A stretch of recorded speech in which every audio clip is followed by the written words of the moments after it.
Brothers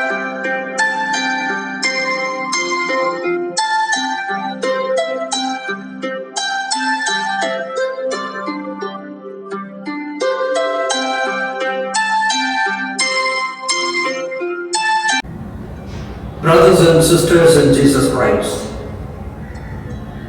welcome to the 5th Sunday of Lent. Today's first reading is taken from the book of Prophet Isaiah. Isaiah confronted a group of discouraged people in Israel. He encouraged them, saying, in the past, God took care of their ancestors. He provided them water from the rock. He gave them food from heaven. He prepared a way for them to move forward.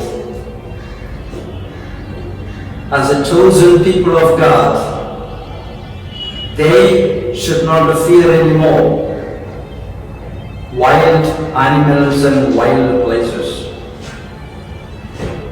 God did wonders in the past, and the same God will do wonders in future. He promised them that God would do new things for them. Therefore, Prophet Isaiah wanted them to move forward, praising God and putting their faith and hope in Him. Today's second reading is taken from the letter of St. Paul to the people of Philippi. St. Paul believed Judaism was the true religion until that day when the risen Lord struck him blind on his way to Damascus. He then realized his spiritual blindness. He came to know that it was neither his position nor his possession that took him closer to the risen Lord. His suffering, his humiliation and death would lead him closer to the risen Lord.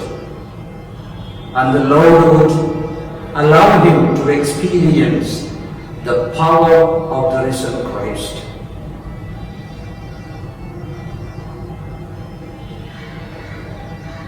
The Gospel narrates the story of an adulterous woman. In fact, this particular incident took place during the Feast of the Tabernacles. The Feast of the Tabernacles is also known as the Feast of the Booths. The Jews celebrated this feast during the mid-October. The feast lasted for a week. The Jews celebrated the Feast of the Tabernacles for two reasons. The first reason was to thank God for the good harvest of grapes from where they produced wine. The second reason was to remember the hardships their ancestors endured while staying in small tents during their desert journey. During this particular feast, Jews built small huts made with tree branches and lived in there for a week. They celebrated the Feast of the Booths with dancing and music. It was a joyful occasion. The Pharisees created an ugly scene, bringing an adulterous woman during this joyful celebration.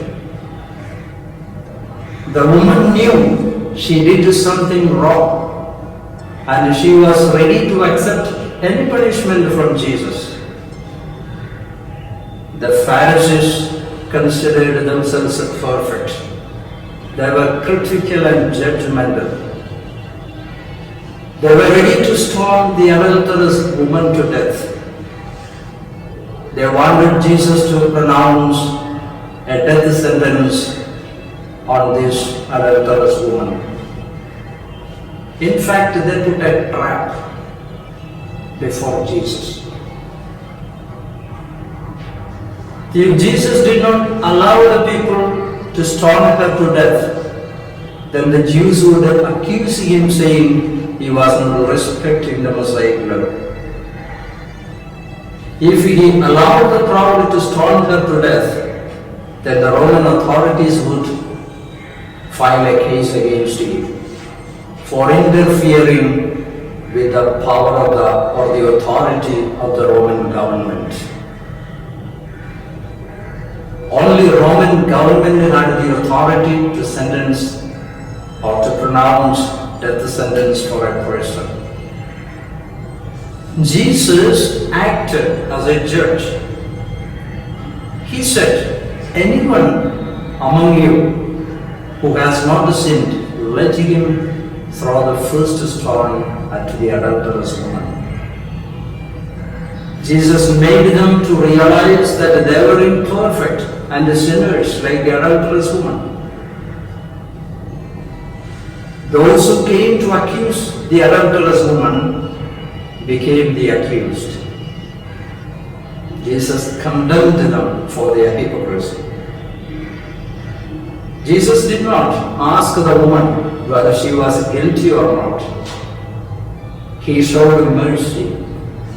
He forgave her. She gave her yet another opportunity to change her sinful life. My dear brothers and sisters, God is giving us yet another opportunity to change our sinful ways. Like the Pharisees, let us not waste our time finding fault with others.